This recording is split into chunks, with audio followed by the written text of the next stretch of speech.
गला ख़राब है मेरा, इसलिए क्या बोलूँ वीडियो में समझ में नहीं आ रहा है। खैर मैं बता दूँ कि यहाँ पे मैं 2 पेंसिल्स का यूज़ कर रही हूँ।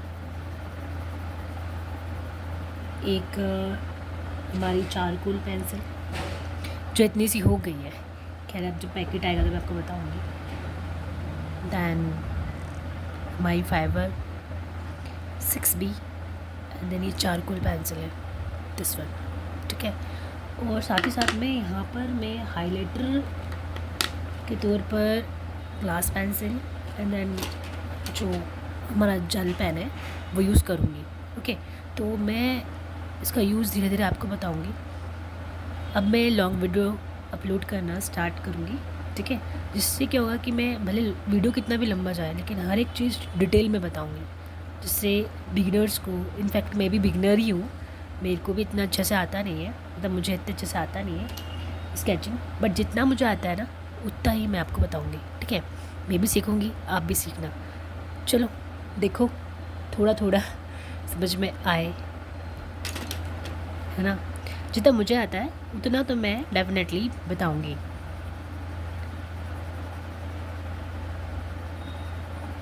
इसमें आपको प्रेशर हर जगह पे अलग अलग लगाना है। ऐसा नहीं कि पेंसिल को घिसना होता है, ठीक है। आपको हर जगह अलग अलग प्रेशर के साथ काम करना पड़ेगा। जहाँ पे लाइट शेड है वहाँ पे हल्का प्रेशर देना पड़ेगा, जहाँ पे डार्क टोन आ रहा है वहाँ पे अलग प्रेशर देना पड़ेगा। और हाँ, इसके डायरेक्शंस भी अलग अलग होंगे, ठीक है। ऐसा नहीं है कि आप एक ही डायरेक्शन में से करते जा रहे हैं, ठीक है। अब जैसे ये शर्ट है, तो ये शर्ट है का जो ये जो ऊपर की तरफ जा रहा है, बट यहाँ पे थोड़ा सा इस साइड है, इस साइड, तो इसको हल्का हल्का सा इधर करा है, फिर नीचे से इसको ऊपर की तरफ ले जाएंगे अपन, ठीक है, बिल्कुल लाइट शेड में। और जहाँ पर हमें एक आपको पॉइंट देना होता है ना, वहाँ पे आपको पेंसिल ऐसे रखनी होती है। धीरे धीरे समझ में आ जाएगा। मेरे हाथ पूरे काले हो चुके हैं बिकॉज ऑफ चारकोल पाउडर, ठीक है, बट ठीक है, मुझे अच्छा लगता है। धीरे धीरे मैं ग्लव्स भी है पहन के आपको बताऊँगी। एक्चुअली ग्लव्स पहनने से क्या होता है कि पेंसिल की पकड़ नहीं आ पाती है, तो मुझे हाफ ग्लव्स का यूज़ करना पड़ेगा धीरे धीरे, देन मैं आपको बताऊँगी। तो यहाँ पे हम जैसे इस तरह से एक लाइट शेड में आपको बिल्कुल हल्के हल्के हाथों से काम करना है। यहाँ पे अलग अलग जगह पे अलग अलग प्रेशर देना है, ठीक है, लाइक दिस, ओके। दैन इसके बाद में अब ये मैं इस कॉलर की बात कर रही हूँ, तो इस कॉलर में कहीं कहीं पर थोड़े से सिलवटें हैं, मतलब लाइक दिस जो होता है ना क्रिस टाइप में, वो है। तो इसको मैंने इससे अरेंज कर दिया है, हाँ, लेकिन ये बिल्कुल एग्जैक्टली डार्क नहीं दिखेगा, ये धीरे धीरे मैनेज होता जाएगा, ठीक है। और फिर यहाँ पर नेक्स्ट साइड में इसको एक्सट्रीमली डार्क करना है, तो मैं इसको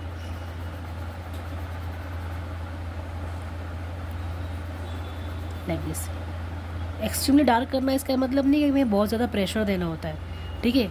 हमें शीट को भी ख़राब नहीं करना होता है। जो हम शीट यूज़ कर रहे हैं, वॉट एवर आप कैनवास यूज़ कर रहे हैं या शीट यूज़ कर रहे हैं, तो उस चीज़ को भी ख़राब नहीं करना है हमें। हमें हर एक चीज़ का ध्यान रखना है, शीट का हो चाहे पेंसिल का हो, क्योंकि क्या होता है कि जितना हम नेचुरल रखें इस चीज़ को उतना अच्छा होता है। और यहाँ पे जितनी भी आपने झुर्रियाँ देखी ना, इनके फेस पे जितनी भी दिख रही हैं आपको, ये सब लाइट हैंड से बनाई गई झुर्रियाँ हैं, ठीक है। हालांकि उस टाइम पे मैंने लॉन्ग वीडियो अपलोड नहीं किया, खैर कोई बात नहीं, मैं धीरे धीरे मैं आपको और वीडियोस लेकर आऊँगी जिसमें आपको एजेड लोगों के बारे में बताऊँगी, मतलब डिटेलिंग के बारे में, ओके। तो हम यहाँ पे आगे चलते हैं। फिर अब इसके बाद में हमने इसकी साइड में इसकी बिल्कुल हल्का हल्का शेड दे देना है, ठीक है। अच्छा, अब इसमें क्या होता है कि हमें इसको एक मर्ज करना होता है इसको बिल्कुल भी, तो आप कॉटन की हेल्प से मर्ज कीजिए या फिर आता है स्टेम्स का, बट वो अभी मेरे पास अवेलेबल है नहीं। एक्चुअली मैं यूज़ भी नहीं करती हूँ, बताऊँ मैं आपको, हालांकि वो यूज़ करना चाहिए, ठीक है। अगर आप अच्छे आर्टिस्ट बनना चाहते हैं तो डेफिनेटली आपको टूल्स का यूज़ करना चाहिए, है ना, कीजिएगा आप। अब मैंने इसमें इतना शेड दिया है।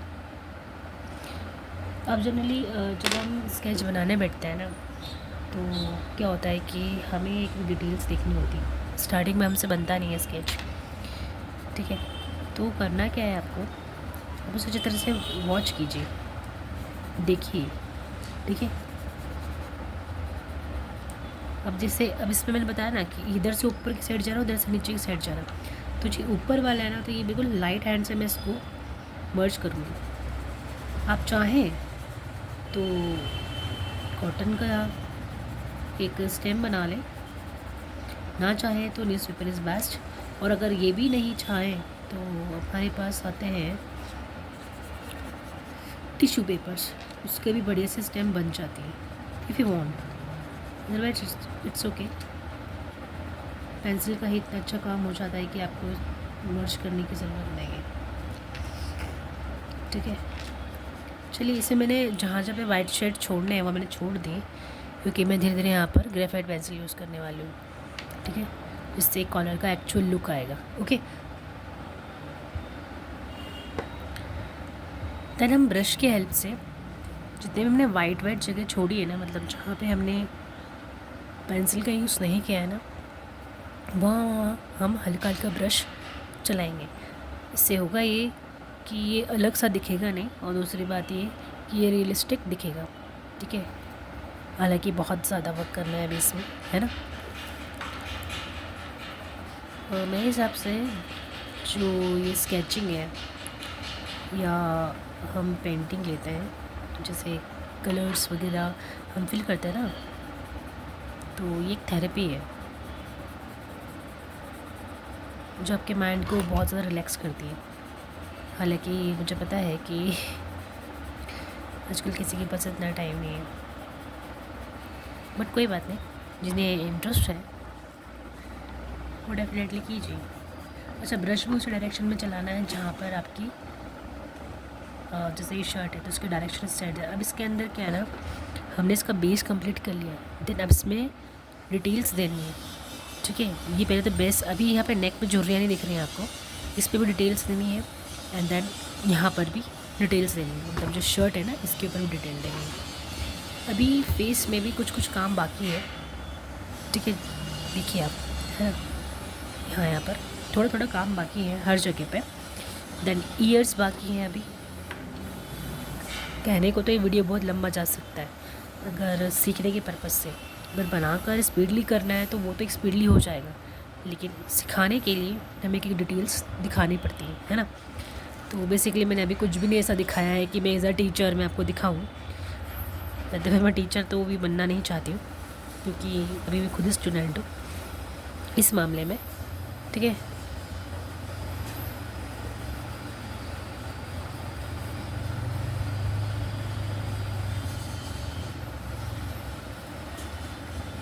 इसका पूरा बेस मैंने नीचे के पार्ट का पूरा बेस कंप्लीट कर लिया, ठीक है।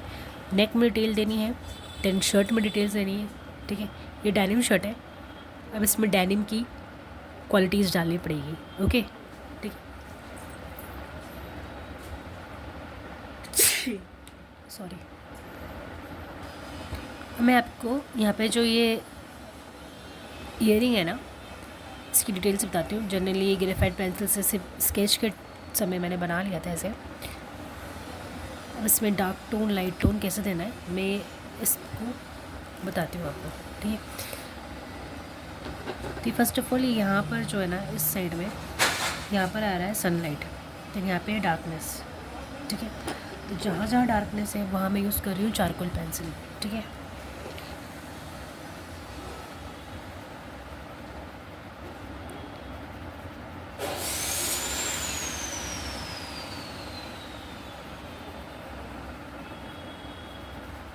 अच्छा, यहाँ पे आपको उसका एक कान ऊपर एक कान नीचे दिख रहा होगा, फ़ोटो में ही ऐसा था, ठीक है।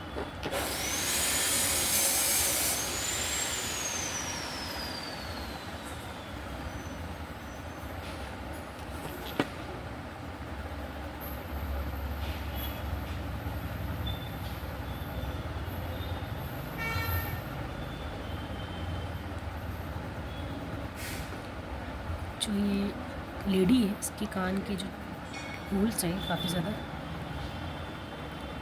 तो इसको भी मैंने चारकोल पेंसिल से फिल किया है, ओके।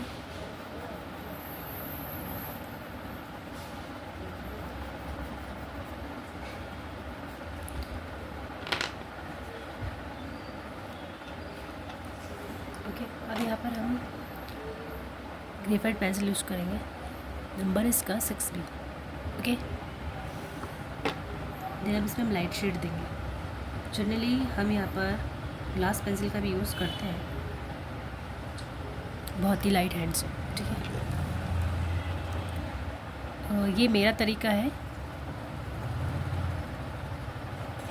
अब यहाँ पे आपको क्वेश्चन बनेगा एक दिमाग में कि आपने कहाँ से सीखा। इसका भी जवाब मैं बहुत जल्दी दूँगी। Like this, okay.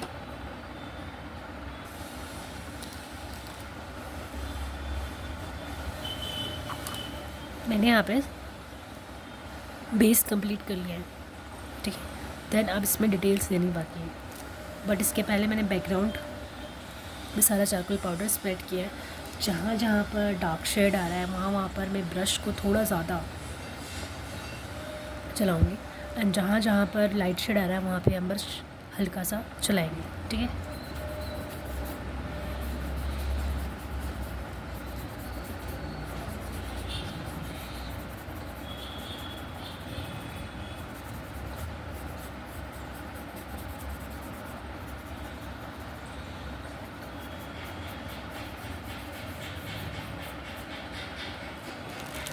बस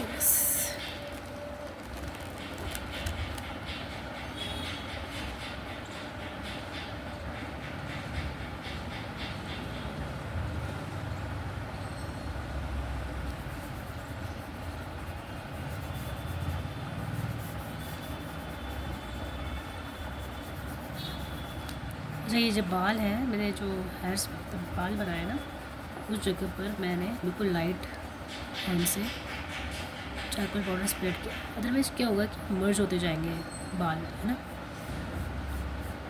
अब मुझे समझ में नहीं आ रहा है यहाँ पे मैं शुद्ध हिंदी का प्रयोग करूँ या इंग्लिश लैंग्वेज का, है ना। बट कोई ना, हिंदी हमारी मातृभाषा है, सही यूज़ किया जाए तो अच्छा है। देखिए, इस तरह से पूरा बेस कंप्लीट कर लिया मैंने। देन इसके आगे डिटेल्स करेंगे हम, ओके।